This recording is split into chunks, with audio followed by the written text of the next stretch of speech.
As leaders grapple with big questions about the future of Jewish community and Jewish life, I am honored to bring together some of the finest minds and leading thinkers on what the future might look like and what we need to do to get there. We can't wait around and hope for the best.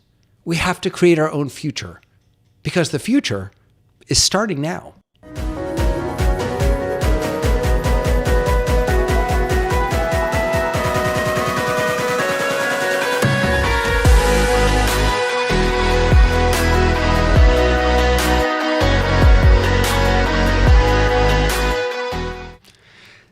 Hello, my friends. This week, I'm honored to welcome Rabbi Cherie Koller-Fox. Rabbi Cherie Koller-Fox is well known in the Boston area and by me for many, many years and beyond. She was ordained by the Academy for Jewish Religion in New York, my alma mater. She has served as rabbi at Congregation Eitz Chaim in Cambridge, Temple Emmanuel of Marlborough. I was in Marlborough also, actually. Newton Wellesley Hospital, and Beth Israel Hospital. She is also the interim president of the Academy for Jewish Religion and is the founder and national chair for the Coalition for the Advancement of Jewish Education. Cherie served as the chair of New Cage conferences in 2010 to 2016. Rabbi Koller-Fox is a leading thinker in advancing Jewish education for children, families, and adults, and I am so honored to welcome you. Hi, Rabbi Koller-Fox. How are you? Hi, David. How are you doing? Baruch Hashem, Baruch Hashem. It is so good to talk to you. I have so many questions that you have prompted within me, and that I have just been dying to ask you. But let me just start with, how are you? How have you been faring? What have you been doing over the past 2 years? Are you New Cage and New Cage only, or doing other things as well? I'm basically working on New Cage. Um, it's been a big project over the past 2 years. It's taken a lot of time, and that's basically what I've been doing. I'm curious, when you picked up that mantle, which it's not as if there were other people in line to pick it up. Cage had sort of closed. And then it seemed to an outsider like you came along and said, you know what, we can't let this go. We have to have something else to fill that there was a real void there that you saw. Can you talk a little bit about that?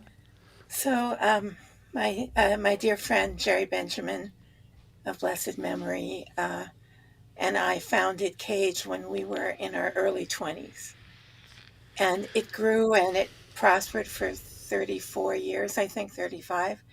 And then, long after we were not in the middle of it anymore, it went bankrupt.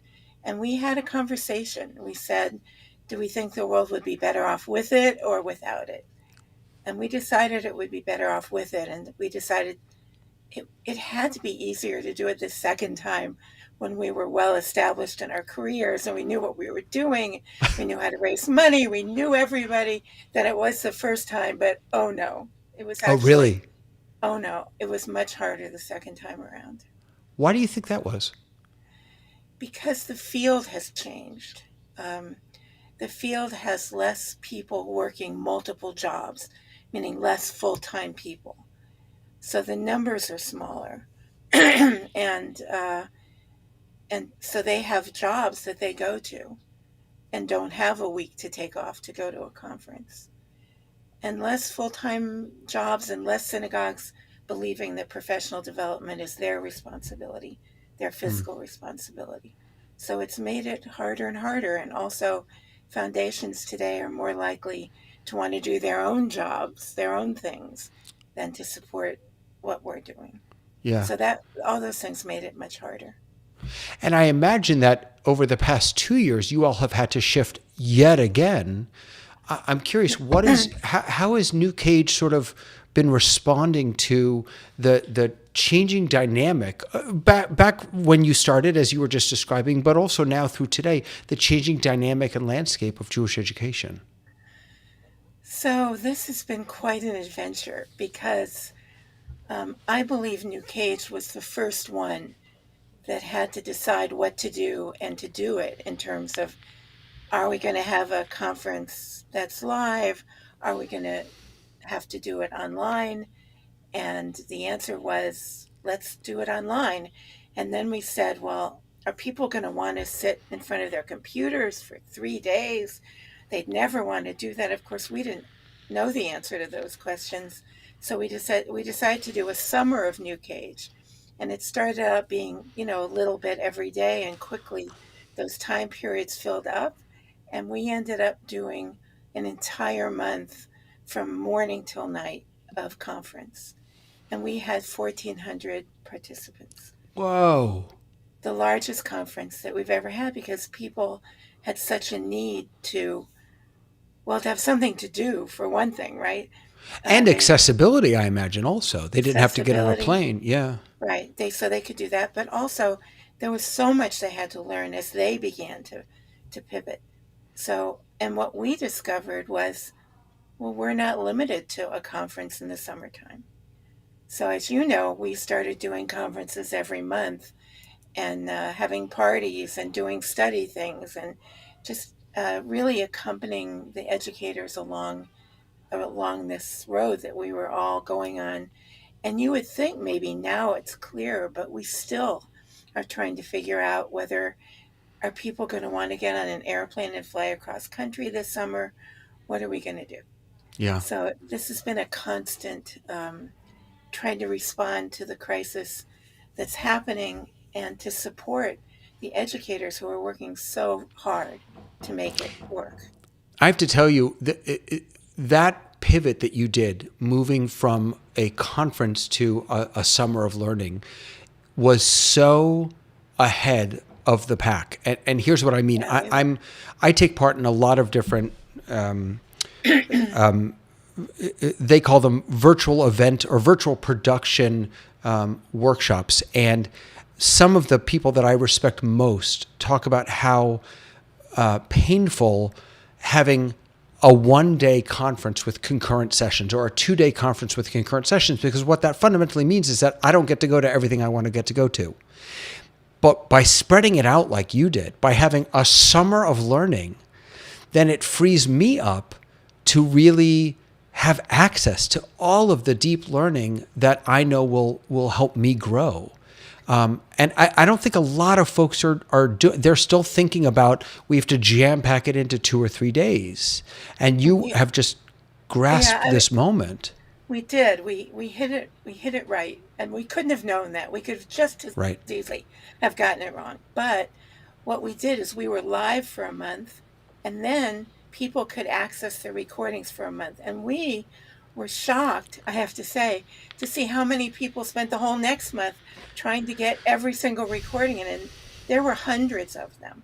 The conference was, I don't know, maybe 250 sessions of one kind or another. That's amazing. I wonder if, do you think that experience and the way New Cage sort of shifted, is there something for us who are on the ground doing the education with children, with adults, with families? Is that something that we should learn from? I guess what I'm really asking is, where do you see hybrid learning, online learning, the models that you've created? How do you see that playing out in synagogue and communal life? Well, I think it's a bit of a conundrum right now, because one of the things we value so highly in Jewish education is relationships. Yes. And time, those two things. So we have to ask ourselves at all times, how is this change going to help how is it going to affect relationships, and how is it going to affect time? So for example, there are some schools now who are having in-person school on Sunday, and they're having Hebrew school, whatever they call it, during the week. And then, so you see the kids half as often, and they see each other half as often. So the real question is, what are you doing in your community to make up for the difference? Now, if you are doing once online during the week and once in person on a Sunday or a Saturday, then let's say on top of that, you're doing one-on-one Hebrew lessons. That's adding to the time, and I think that's a good idea. That's what we've done. We've brought in, we did a lot of one-on-one or small group sort of chavruta study when we were forced to be apart. And what we've learned is that that's actually really powerful. Yeah, that's better. A short amount of time with a child, for example, in a one-on-one or two-on-one setting is oftentimes far more powerful than an hour with them in a group setting. Right. But now what are we going to do? So some synagogues have cut out the middle day and just had the one-on-one tutoring. So instead of the sort of pathetic 4 hours, 3 hours, 2 hours that they used to have, they have even less now. And that can't be good. I don't know all the reasons why it can't be good, but it just can't be good. It's going Feels in the like wrong it can't direction. be good. It's going in the wrong direction. Yeah. So I think it's important to ask, well, what could we do to add to the time when we're together? If in fact the one-on-one Hebrew is better, then we should keep it. But what do we do about the time when the kids are meeting each other and hanging out together, which is so important in creating community? And what about the parents? And if we only have 30 Sundays, are we really going to give up 8 or 9 of them to family education when that's really all we've got? So we have to be thinking of time. Time is really important. I mean, services actually seem to have there seems to be some positives of doing them online. as well as the negative. So again, it's the same question. How are we going to make those services online important to people and accessible to people? They could go to a service before dinner and have dinner at a reasonable hour on Friday night, for example. But how do we then create uh, other ways of interaction, Bible study groups or just social groups? How do we do that? And I think those questions really haven't been solved as of yet. You are the the queen, the mother of family education, One of them. and one of them. You are my how's that? You're Yes. my teacher of family education. Thank you, Dave. I wonder. You were just talking about parents. How has the field, forgetting the digital aspect of it, which we can come to, but I'm curious how the field of family education has changed over the past 20 or 30 years since it, at least to my recollection, it became the thing in Jewish education. So when I started family education, I was surprised by it. It wasn't the first innovative thing I'd done. I did open classroom, which I thought sort of mimicked what Jewish community was like. And when I brought it to teach others, it didn't go over too well. It required a lot of time and effort and space and things that people weren't really ready to do in Jewish education. So when I started doing family education, and I was so surprised by how powerful it was, I waited a number of years before I started teaching it to other people. I really wanted it to be successful. And I developed a method of doing it and a method of teaching it, and then I started teaching it. And there were a few other people at the same time who came to the same conclusions and also uh, started teaching and doing family education. And then you're right, it became the thing. And in Jewish education, we have to be aware of or wary of the thing because it often ends up in the closet. And I feel like family education to some extent has ended up in the closet. I think everyone is doing some of it, but they're doing it without a theory and without models and without a practice and a plan. And so it's like throwing it against the wall. They're asking themselves, "Oh my gosh, it's 4 weeks to Hanukkah. What should we do?" Instead of, "How does this piece fit in with all of our other family education pieces? What are our goals? What are we hoping for the parents to emerge from this experience with? What are we hoping for the kids to emerge from this experience with?" And then the money dried up.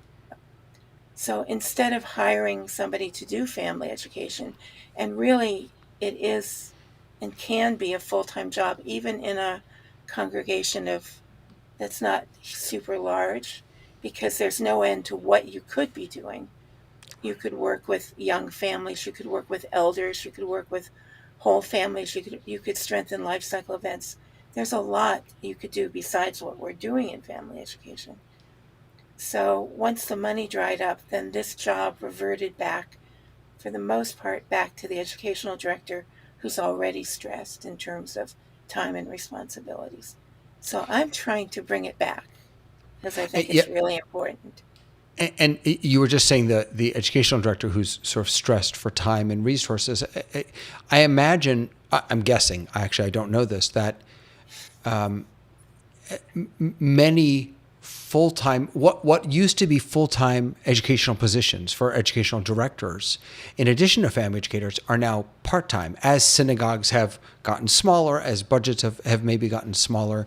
And so there's not only do educators not have the time or the capacity to do it, but it's not, synagogues for whatever reason seems to have, they never embraced family education, I think, as a core part of their mission. It was always, ooh, this is the neat new way to engage families, but it never, for whatever reason, never sunk in with a lot of places as this is what we have to be doing. This is the essential ingredient.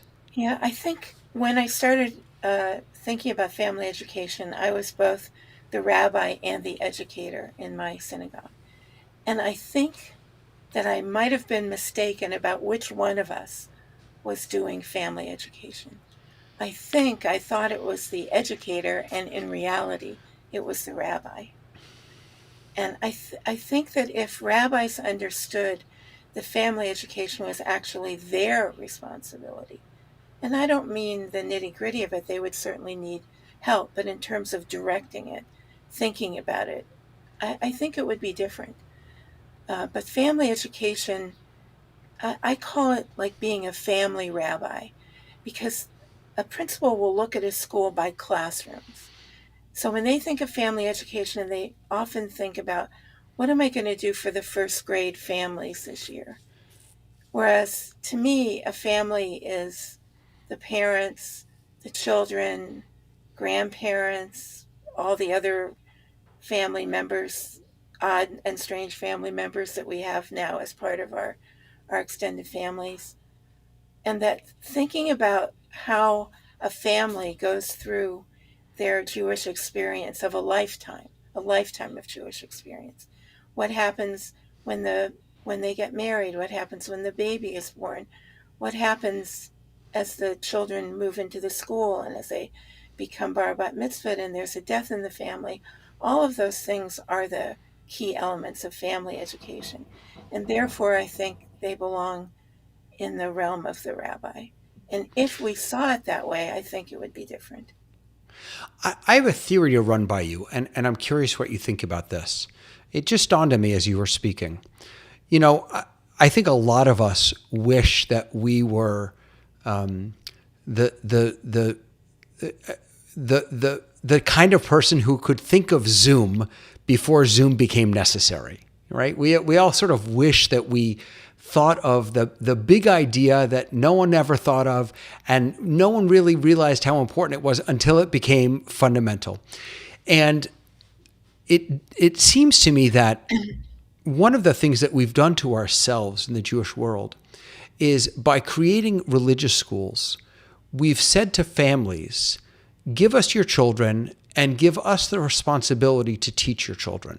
We've sort of stripped that away from parents in some ways, so much so that many educational Jewish educators, we've for years we've been moaning and groaning about how drive-through Hebrews, how parents just drop their kids off, and here we are 2 years ago when religious schools had to close, and all of a sudden, not only did the parents find themselves responsible for the English and math and science and social studies from the regular school, but now all of a sudden, any Jewish education fell in their lap as well.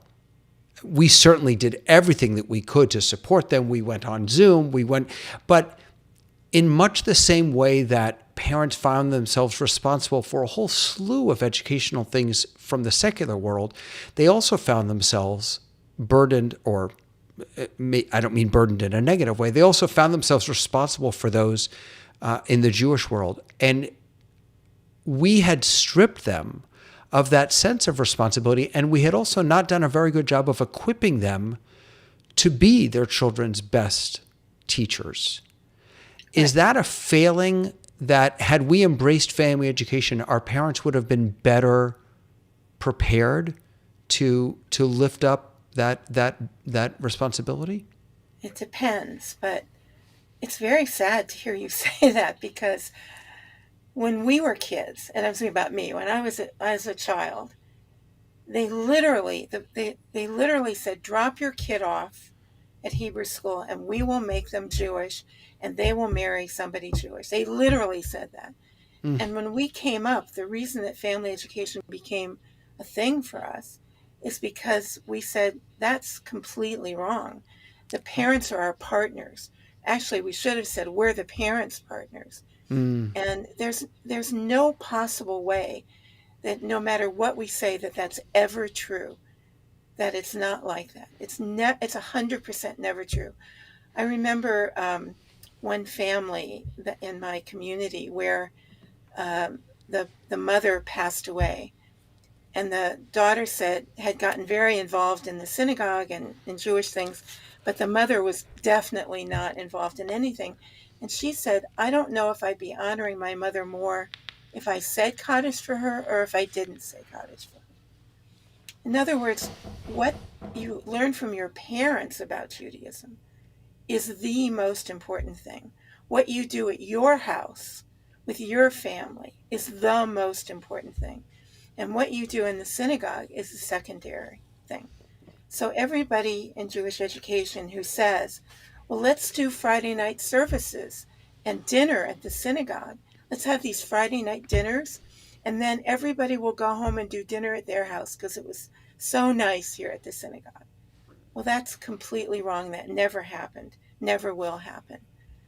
Or people say, let's teach the children and they'll lead the parents.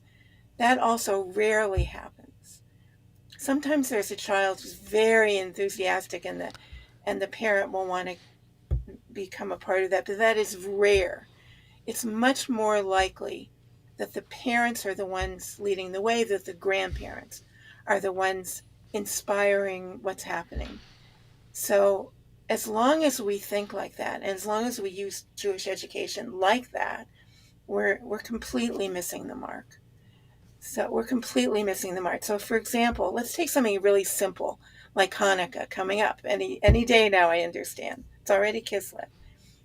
So if if a family wants to celebrate Hanukkah, first of all they need to own a menorah. Now you can send one home. That's fine. That's probably a good thing to do. But if they don't have a menorah, obviously they're nowhere. Then they need to have candles. So you can send those home also. Or you can send home a note telling them where they're available in their neighborhood. But if they don't know what to do with the menorah, the parents, if they don't know which side, they sort of know it goes from one side to the other, but if they don't know which side, if they don't know how many candles to light what day, it's not going to happen. They're not going to want to be stupid in front of their own children. And then if all they know is how to light candles, it's going to be really a short Hanukkah.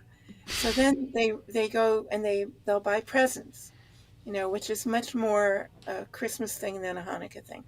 And if they and what we can do is we can teach them recipes, we can teach them songs, not just the children. We can teach the parents the songs and the recipes. And we can teach them stories and we can suggest books and we can have classes for adults about how to light candles. And by the way, Zoom is perfect for that, better than anything we could have done in person. And you can have just those parents who want to learn how to do that. And maybe there are more advanced things. And you do an adult class on the story of Hanukkah, the history of Hanukkah, which is not what we're telling the children. Not sure why not. We should do that too, but okay. So the more the parent knows and likes Hanukkah, the more they want to make decorations for their house, or the more they want to learn more about it, the more likely Hanukkah is going to be a thing in their house. And if the kid comes home with a song that a parent doesn't know, they're not going to know it well enough, most likely, to sing it by themselves. And if they do sing it by themselves, where's the fun in that? So unless the parents and the children know what to do at home, away from you, you haven't done your job.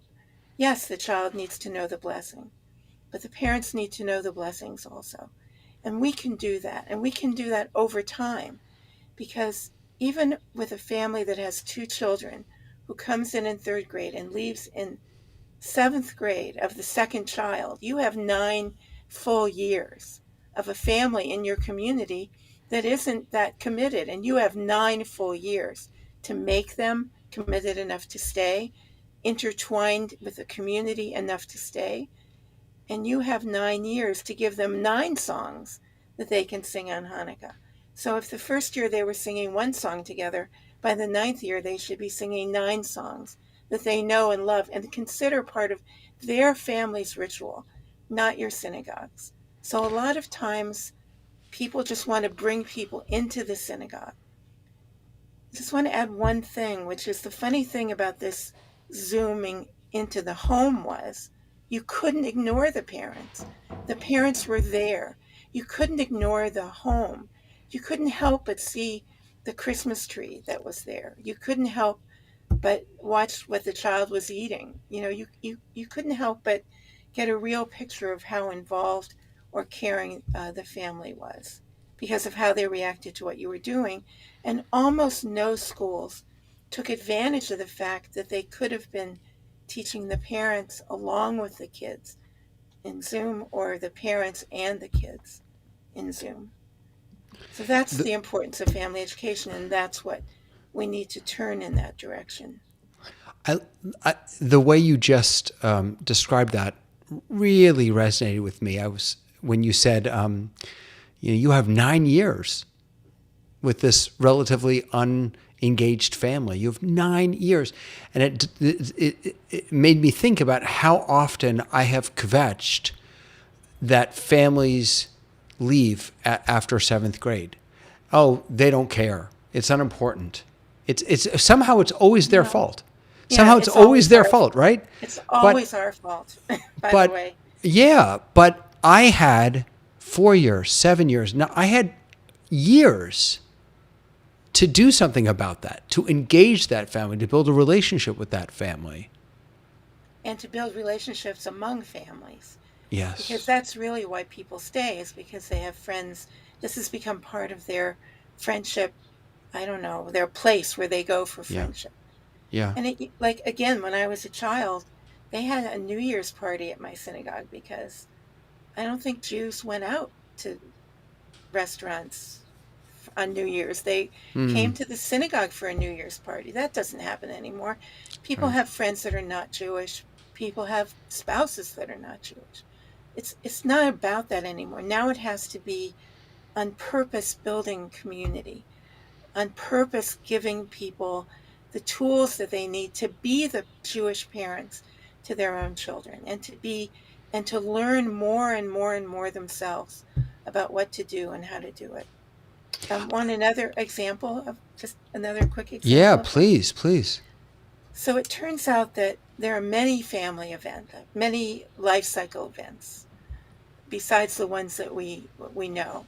And one of the ones that I find most interesting is the year that the grandmother says, "That was my last Passover. That was too much work. I can't do it again. Next year, you're going to do it." So that's a life cycle event that happens in every family. And at that point, all of a sudden, the new host family, the next generation, has a need to know about Passover, about food, about whatever level of kashrut they want to do, about a Haggadah for their family, about how to conduct it, about what to do. And they have a need to know. So if you do a workshop of even a month before Passover, those people in that life cycle event will flock to you. They'll come every day if you want them to, because they need to know. And then the next year, so they try it, then it doesn't go too well. The next year, they come back to you again. And now they have a better idea of what they need to know. So they're more focused. And then the third year, they come back again and realize that they know what to do and how to do it for their family. And that's the end of opening, that opening. So you're constantly looking for those kinds of openings, for family openings, for holiday openings, life cycle openings, and then mitzvot openings. Like, where is the mitzvah that a family can relate to? So I think the first one is tzedakah, because I think that's one that most of them are already doing. They just don't know it's a mitzvah, right? So your job there is to label it and to give people opportunities to do it and to do it with their children. So there's a lot of things that you can do to empower and to support families that are much more important than the things that we are doing now. And it may be that Zoom is helpful in that. Do you feel like there's an appetite amongst young parents for that kind of ongoing learning? Yes, because they want to do things with their kids. They're attracted, as young parents, they want to be in the classroom with their kids. They can't always do that at school. It's not something that is, I don't, maybe it should be there more also. But for example, if we move school away from the weekend, as some schools are doing, you don't have an easy access to the parents. So yes, they want to do things with their kids, but when they come to do things with their kids, you also need to take them away from the kids and teach them on an adult level. You don't want to just have them sitting in the back watching little kids sing songs. You're really trying to teach them. So you're trying to create a plan for the family from birth to through adulthood. That should be our job as Jewish educators. I don't remember if I learned this from you, but I distinctly remember, and what you just said sparked this in me, that a family service is not a children's service to which parents are invited. That a family service is a unique experience that nurtures not only the children, but the parents, the adults that are there also. Right. So what you want to do in a family service is you want to give the parents an opportunity to bless their children and other forms of interaction like that. I mean, it's really nice when the rabbi blesses everybody. I like to do it. But it's nothing like when a parent blesses a child. Yeah. There's nothing like it, So the service needs to teach everybody that nobody should ever go to a service without learning something about it. So they shouldn't ever have gone to 50 years of high holiday services and not know what anything means. And that's a fail on our part.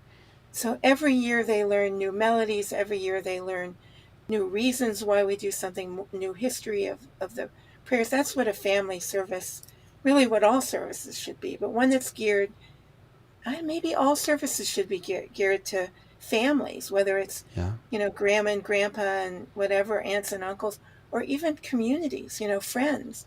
Imagine blessing your friends. I've never done that, but I think that would be super powerful, right? Yeah.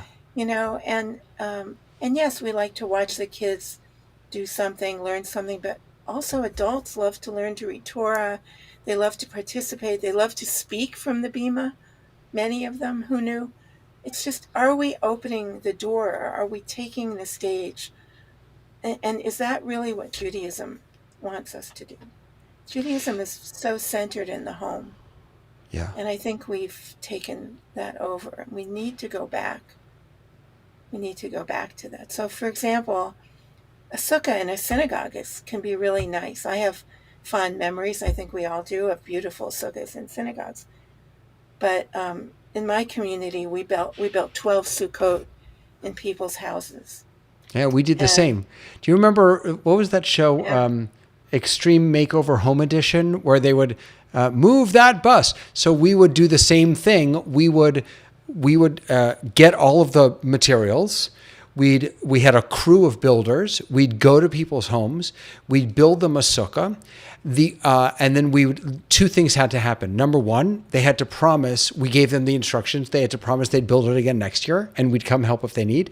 And number two, they had to invite someone over to share in their sukkah. They didn't have to pay for anything. But those are the two things they had to promise. I think it's a good idea. We did it a little differently. We did this by classes because this was at the beginning of the year. It was a way of getting to know the people in your class. But we had the parents build the sukkah. Well, the kids made decorations. The mothers usually strung fruit. And I'm saying that, I realize what a sexist thing it is, but my school, as you know, was at Harvard, and these people just didn't get to do hammers and nails and things like this very often, and they kind of wanted to do that, but we would build a sukkah one week, and the next week we would come back and have a meal there, and during the week it was the families. And I have a thing about paper chains. I truly hate paper chains and sukkahs. They get wet. I just don't like them. I have a prejudice. I know a lot of people do. So I went to one of these buildings because we had the staff at the building. And the kids were building the longest paper chain I've ever seen. From the third floor, it was coming down the steps. And I started being, nasty about it. I said, we have these great things for you kids to build. Why are you doing paper chains? And the little girl whose house it was said, this is our sukkah. Oh. This is our sukkah. And you can't, tell us how we can decorate Lo our bashama, sukkah. you got lo bashamayim ti, right? I The did. Torah is not in heaven. Yeah. I did. So, and I said, yeah, I wouldn't think of telling you. You're absolutely right because it's your sukkah. So they grow up thinking this is their sukkah. I don't think you can do better than that in Yeah. family education, right? Wow. You just can't do better than that. And then some people who are learning with me are tell me that the rabbi says, no, we can't. We have to have the sukkah in the synagogue. We want people to come into the synagogue. We Right. want Havdalah in the synagogue. Havdalah is also something that could be at homes. I'm not saying we shouldn't ever come into the synagogue like high holidays. We should definitely not be at home. We should definitely be in the synagogue. There's a place for a Hanukkah party for a community, right? I mean, there's a place for things that belong in the synagogue. All of this is part of this question that we're trying to figure out about the future of the synagogue, right? So we have to give up a couple of things. One is this idea that Jewish education belongs to us and not to the parents, not to the family. That idea has to go to be successful. And the other, that not everything has to happen in the synagogue, that some things are meant to happen in the home. And how can we strengthen the hand of the parents so that they can do at home what belongs at home? That's so powerful.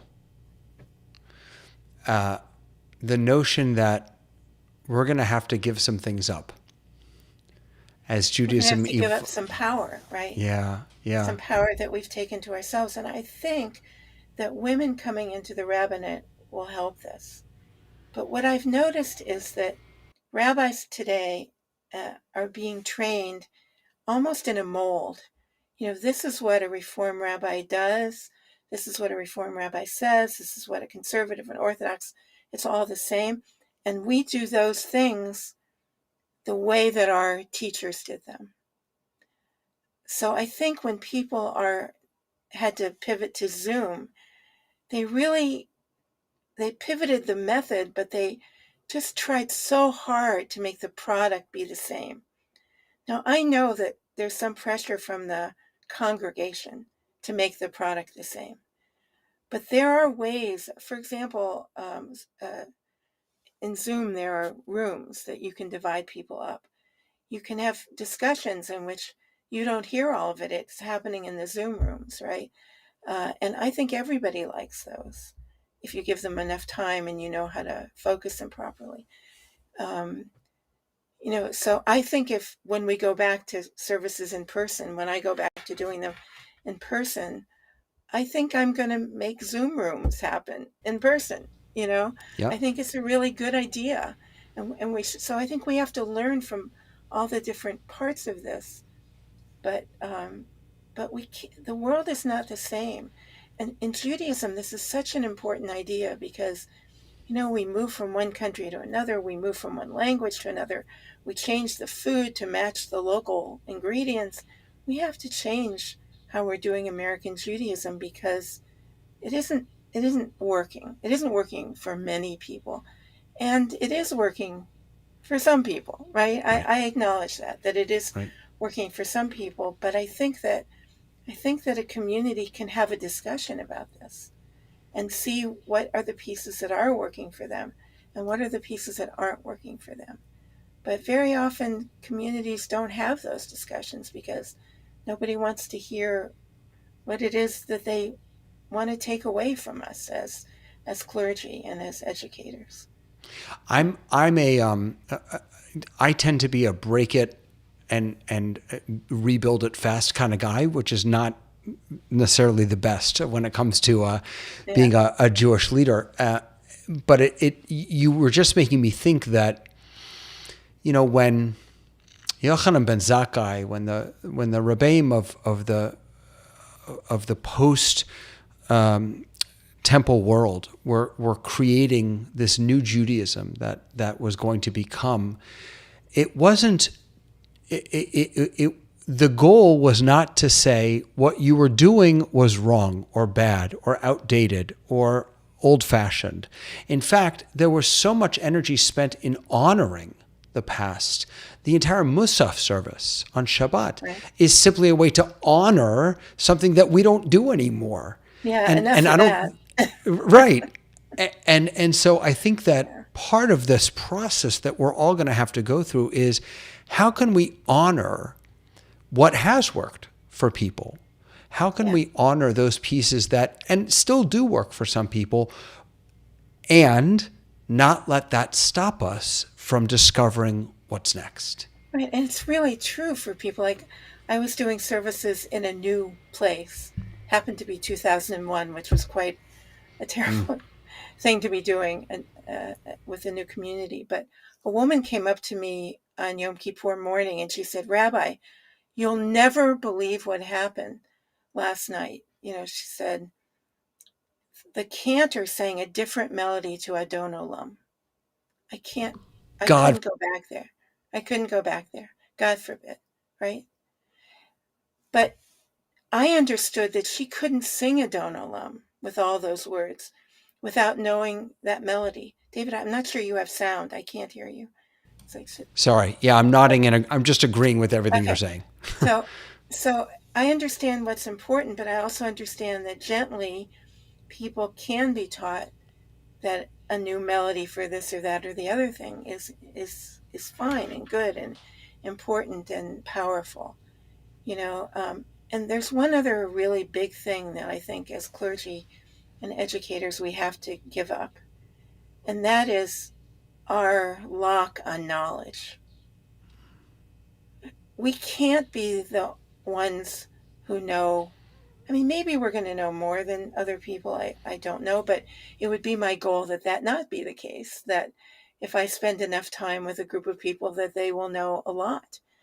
And that we have to go back to our roots of learning as being the coolest thing there is about being Jewish.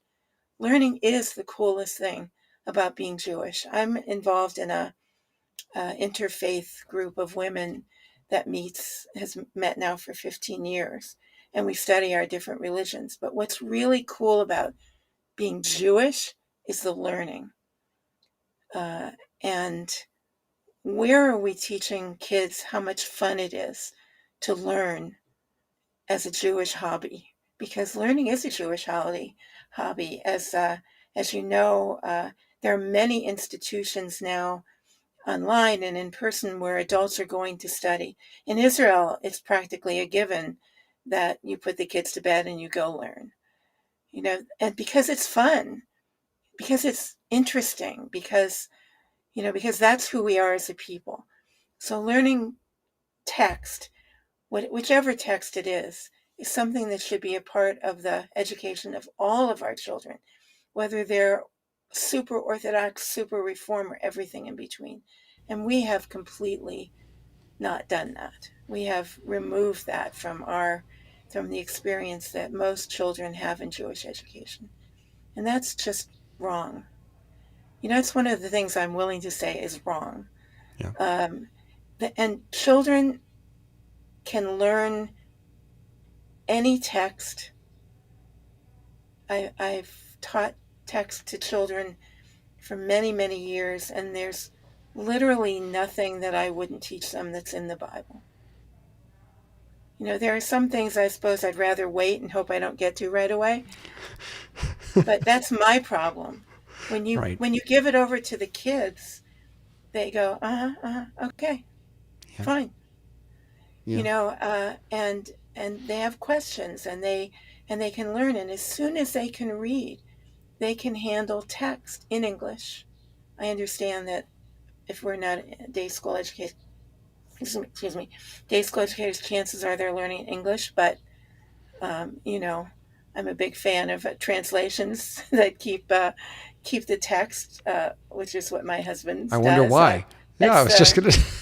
that's the advertisement of the day. Everett Fox's translations of the Bible allow you to teach in English as if you were teaching in Hebrew, and the kids can do that. But we're teaching Parshat HaShavua, which is basically you can pick anything out of 4 chapters, and you don't have to spend a lot of time teaching it. So, for example, we're going to study the story of Cain and Abel. It's the story of two brothers that fought. Do you fight with your brothers? And then Right. you've left the page, and then you've made a picture of brothers getting along with each other, which the kids take home, and nothing's happened. So Jewish school is an afterthought, and Jewish learning is that's there for them should be more exciting than what they're doing in fourth grade in their public or private school, Yeah. because we have that ability to do that, to inspire kids, and we're not doing that. So, And and and for and adults too. yeah. And yet, given all of what you just said, which I'm with you 100%, I don't want people to think that the future is bleak, because there are organizations like New Cage that are teaching us how to do this work better.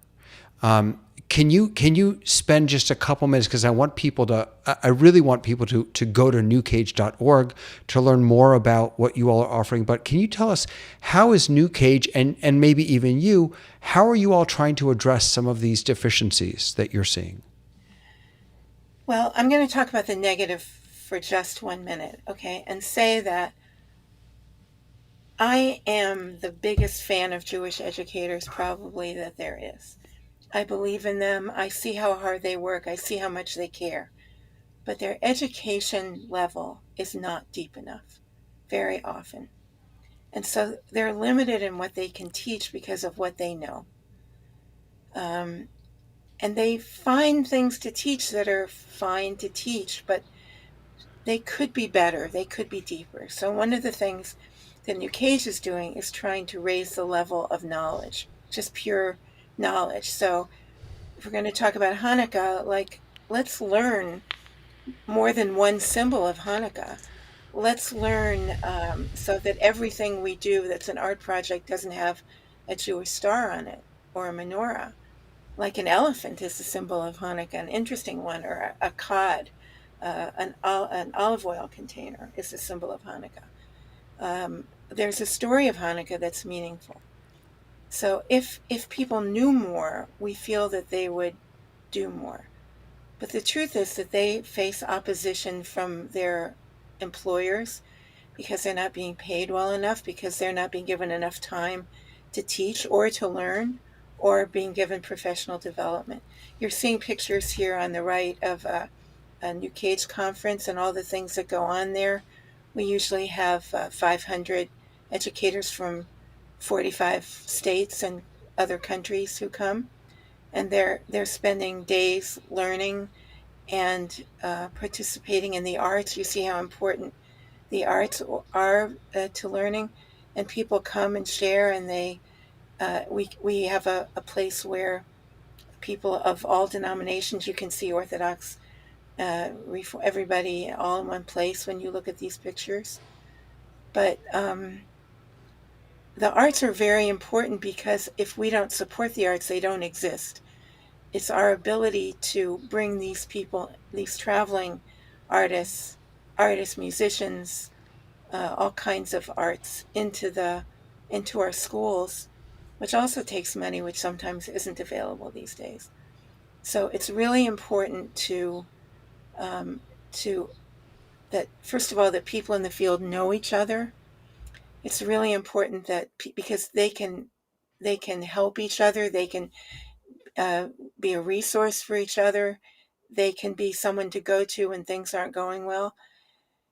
But there needs to be education of the lay leaders also. Very often, the lay leaders who are in charge of Jewish education are given a budget, and they're told, here, you have X number of dollars that you can spend on Jewish education, instead of it going the other way, instead of the educator saying, I need this much money to create a really good school for your children. That conversation almost never happens. So we're trying to teach educators how to ask for what they need for their schools, which is very difficult for them to do. We're trying to educate, we're not there yet, but we'd like to be able to educate the lay leaders also. But we're just deepening and deepening and deepening what they know about Judaism, what they know about the subject matter that they're teaching. We want them to have fun, because life as a Jewish educator can be pretty discouraging. The family that leaves, the kids that don't come, all this sort of thing, the time being cut from what you're needing to do. So by reinvigorating them, we call it rejuvenation. every summer it sends them back into the classroom being positive and looking for new and better ways to do what they're trying to do. So we're on the way, but we're not being supported enough in any way to feel 100% positive about what we're doing. But if you haven't been to a New Cage conference, or if you've been to a Cage conference and haven't been back to a New Cage conference, please come. This is how we create a field of Jewish education. This is how people who are, you saw the exhibit area a second ago, this is how people who have ideas have a marketplace for their products. And so they create new and better ideas. Look, they're not just singing, they're not having a concert, they're learning songs that they can go back and teach their kids.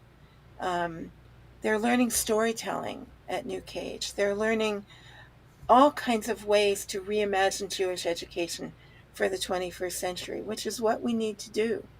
That's the important thing that we're trying to do, and to bring young educators into the field. So we're working very hard. One of our main objectives is to bring teenagers, college students, and young educators to the conference and give them training during the year as well to see this as a wonderful field.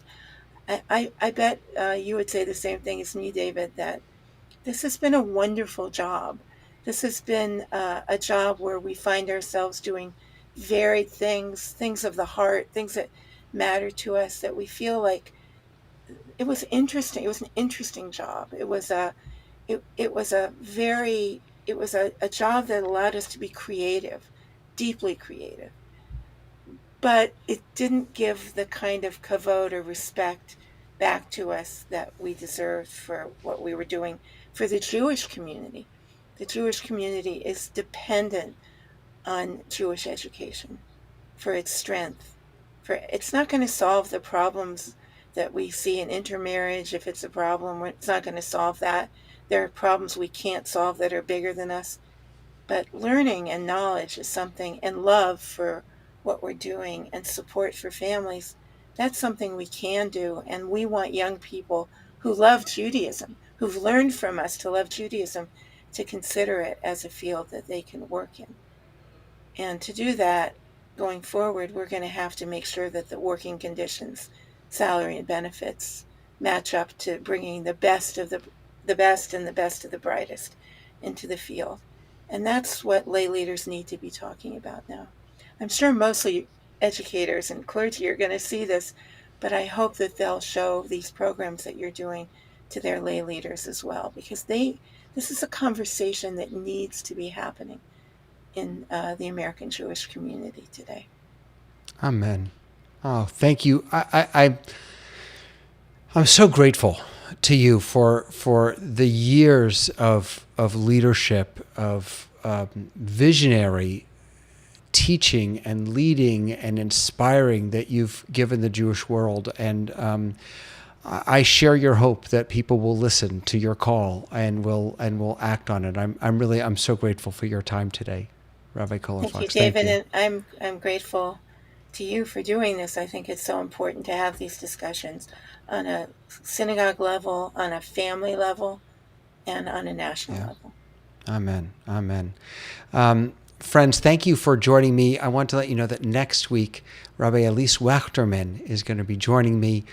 She is a leading representative from the Reconstructionist movement, and I'm just so excited to have her. I'm so honored that Rabbi Cherie Koller-Fox joined me today. It's all starting right now, my friends. It's all starting right now, and these are the leaders that are making it happen. Have a wonderful rest of the week. I'll see you next time.